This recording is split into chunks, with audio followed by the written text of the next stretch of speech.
جب تک مادر ملکہ رضی خاتون زندہ رہیں وہ بیٹے کے شب و روز پر گہری نظریں رکھتیں اور اپنی معلومات کی حد تک ملک صالح کو سیاست کے نشیب و فراز سمجھاتی رہتیں۔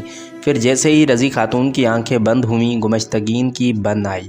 اس کے راستے کی آخری دیوار بھی گر گئی تھی اور اسے کھل کر کھیلنے کا موقع مل گیا تھا۔ جس دن رضی خاتون کا انتقال ہوا سلطان ملک صالح پر رنج و الم کا پہاڑ ٹوٹ پڑا تھا۔ مشفق باپ کے بعد آخری مہربان ہستی بھی دنیا سے رخصت ہو گئی تھی۔ روتے روتے سلطان کی آنکھیں سوج گئی تھیں۔ تدفین کے بعد جب رات آئی تو ملک صالح اپنے مخصوص کمرے میں اداس بیٹھا تھا۔ گمشتگین اس کے پیروں پر سر رکھ کر کچھ دیر تک روتا رہا، پھر سلطان ملک صالح سے کہنے لگا، سلطان ذی شان، آپ کچھ دیر کے لیے سو جائیں۔ گمشتگین نے انتہائی ہمدردانہ لہجے میں کہا، آنکھ لگ جائے گی تو بڑی حد تک آپ کے ذہن سے اس صدمہ عظیم کا بوجھ اتر جائے گا، ہمیں نیند نہیں آتی۔ سلطان ملک صالح نے انتہائی غم زدہ لہجے میں کہا، بار بار والدہ محترمہ کا چہرہ نظروں کے سامنے ابھر آتا ہے۔ گمشتگین فوراً ہی سلطان ملک صالح کے کمرے سے نکل گیا۔ پھر تھوڑی دیر بعد واپس آیا تو اس کے ہاتھ میں ایک بلورین جام تھا جو شراب سے لبریز تھا۔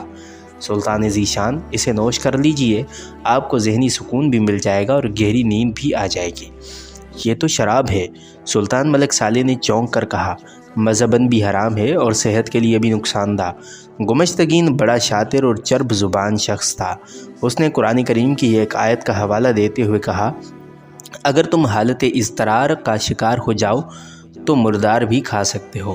اس وقت آپ پر رنج و الم کا پہاڑ ٹوٹ پڑا ہے۔ اس اذیت و کرب کو دور کرنے کے لیے آپ شراب نہیں پی رہے بلکہ ایک دوا استعمال کر رہے ہیں۔ جب آپ کی یہ کیفیت زائل ہو جائے تو شراب کو ترک کر لیجئے گا۔ سلطان ملک صالح نے گمشتگین کی بات کو حیرت کے ساتھ سنا۔ فتنہ گر کو اپنی چال کامیاب ہوتی ہوئی نظر آ رہی تھی۔ لوگ کچھ بھی کہیں مگر حقیقت یہ ہے کہ شراب اور رقص بادشاہوں کی شان ہے۔ اگر کوئی حکمران ان چیزوں کا استعمال نہیں کرتا تو پھر اس میں اور رعایا میں کیا فرق رہ جائے گا؟ دراصل بادشاہ وہی ہے جو شاہانہ روش اختیار کرے تاکہ عوام پر اس کا رعب و جلال قائم رہے۔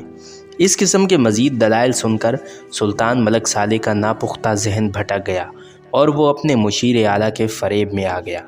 پھر اس نے اپنی والدہ کے غم کو بھولنے کے لیے وہ حرام سیال حلق سے اتار لیا جو مزے میں انتہائی تلخ تھا۔ تھوڑی دیر بعد جب سلطان ملک صالح بے ہوشی کی حد تک گہری نیند سو گیا تو گمشتگین کے ہونٹوں پر شیطانی مسکراہٹ ابھر آئی۔ وہ ایک شاہین کے بچے کو زیر دام لانے میں کامیاب ہو گیا تھا۔ دوسرے دن بھی سلطان ملک صالح نے شراب کو دوا سمجھ کر استعمال کیا اور پھر وہ ایک ہفتے میں الخبائث خباثتوں کی ماں شراب کا عادی ہو گیا۔ اس کے بعد گمشتگین نے نئی چال چلی۔ اللہ مادر ملکہ کی مغفرت کرے، انسان سے انجانے میں غلطیاں ہو ہی جاتی ہیں۔ گمشتگین نے سر جھکا کر بڑے عاجزانہ لہجے میں سلطان ملک صالح کو مخاطب کرتے ہوئے کہا، مگر بعض غلطیاں ایسی ہوتی ہیں کہ ان کا ازالہ نہیں کیا جا سکتا اور آنے والی نسلوں کو بھی اس کی سزا کاٹنی پڑتی ہے۔ سلطان ملک صالح نے چونک کر اپنے مشیر اعلیٰ کی طرف دیکھا، تم کیا کہنا چاہتے ہو گمشتگین؟ والدہ مرحومہ کی غلطی کا ذکر سن کر سلطان ملک صالح کے چہرے پر ناگواری کا رنگ ابھر آیا تھا۔ سلطان صلاح الدین ایوبی کچھ بھی ہو جائے مگر اس کی گردن میں سلطان عادل کا طوق گلابی ہمیشہ رہے گا۔ گمشتگین نے بڑی احتیاط سے اپنی بات کو آگے بڑھایا۔ مادر ملکہ نے اسے داماد ہونے کا شرف بخشا مگر وہ غلام کا غلام ہی رہا اور اس نے اپنی ذات دکھا دی۔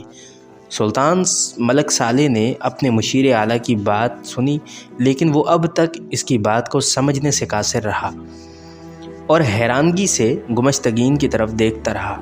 جب مادر ملکہ کی وفات پر دشمنوں کی آنکھیں اشکبار تھیں اس وقت صلاح الدین ایوبی آپ کو تعزیت کے چند جھوٹے الفاظ تحریر کر رہا تھا۔ آخر گمشتگین کی نفرت بے نقاب ہو گئی اور وہ کھل کر صلاح الدین کے خلاف زہر فشانی کرنے لگا۔ کیا وہ ایک دن کے لیے آپ کا غم بانٹنے مصر سے دمشق نہیں آ سکتا تھا؟ یہ کہہ کر گمشتگین نے قصداً اپنی بات ادھوری چھوڑ دی۔ اب سلطان ملک صالح کی کیفیت بدل گئی تھی۔ انہوں نے اپنی مجبوری تحریر کر دی تھی۔ وہ اس وقت شام کے محاذ پر دشمنوں سے الجھے ہوئے ہیں، ان کی معذرت قبول کی جا سکتی ہے۔ سلطان ملک صالح نے صلاح الدین ایوبی کی وکالت کرتے ہوئے کہا، یہ مجبوری نہیں سلطان ذی شان، ایک سیاسی چال ہے، ایک بہانہ ہے۔